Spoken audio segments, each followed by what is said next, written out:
সময় অত্যন্ত স্বল্প, দুই একটি কথা বলে আমি আমার বক্তব্য শেষ করব। আজকে আমাদের এই প্রতিষ্ঠানের নতুন যে সুপার যোগদান করেছেন, ওনাকে আমি অত্র এলাকার পক্ষ থেকে এবং প্রতিষ্ঠানের পক্ষ থেকে ওনাকে স্বাগত জানাচ্ছি। ওনার বক্তব্য থেকে একটি কথা এসেছে, খুবই সুন্দর লাগছে আমার কাছে, যে ছাত্র সংখ্যা এই মাদ্রাসায় কম কেন। এটার একটা দিক উনি বলছেন যে উপবৃত্তি বিভিন্ন শিক্ষা প্রতিষ্ঠানে দেওয়া হয়, যার কারণে অনেকে এই কারণে মাদ্রাসায় ছাত্রছাত্রী কম দেয় বা কম আসে। আমি তার পাশাপাশি আরো একটি বিষয় আমি যোগ করব। আমি মনে করি এটাও একটি কারণ আপনার দৃষ্টিতে হতে পারে। প্রধান কারণ হচ্ছে আপনারা, বিশেষ করে এই প্রতিষ্ঠানের শিক্ষক মন্ডলী এবং পরিচালক মন্ডলী যারা আপনারা আছেন, আপনারা যদি উন্নত মানসম্পন্ন যদি আপনারা শিক্ষা দান করতে পারেন, অটোমেটিকলি এই চারকাই এলাকা, সমগ্র চারকাই এলাকা থেকে বিভিন্ন দূর দূরান্ত থেকে দেখবেন আপনার এখানে ছাত্রছাত্রীদের সমাগম ঘটবে।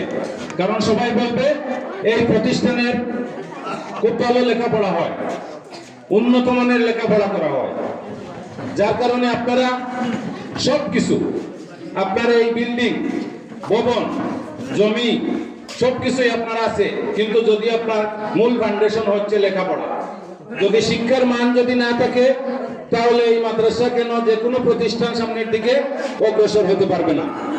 আমি আজকে বিশেষ করে এই যে শিক্ষক মন্ডলী আছেন, আমি উদাত্ত আহ্বান জানাবো, আপনারা অবশ্যই আন্তরিক আছেন, কিন্তু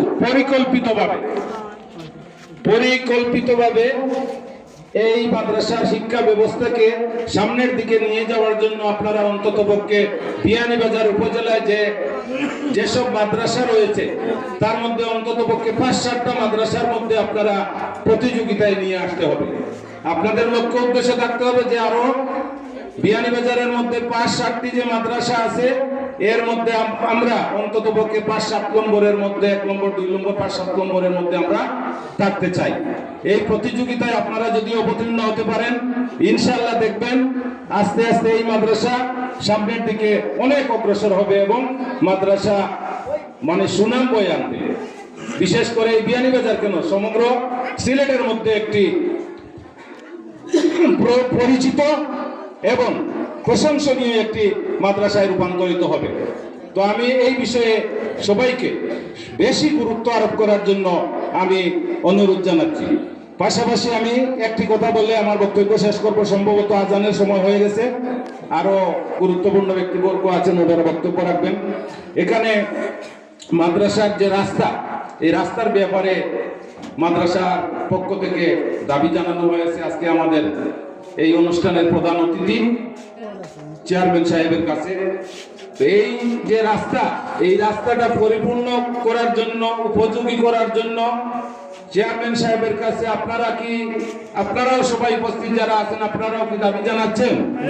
আপনারা সবাই একমত? তাহলে সবাই একটু হাত তুলেন, প্লিজ সবাই একটু হাত তুলেন। আলহামদুলিল্লাহ, ধন্যবাদ। চেয়ারম্যান সাহেব অবশ্যই বিষয়টা দেখেছেন। মাদ্রাসার স্বার্থে, এলাকার স্বার্থে, আপনাদের দাবির সাথে একমত পোষণ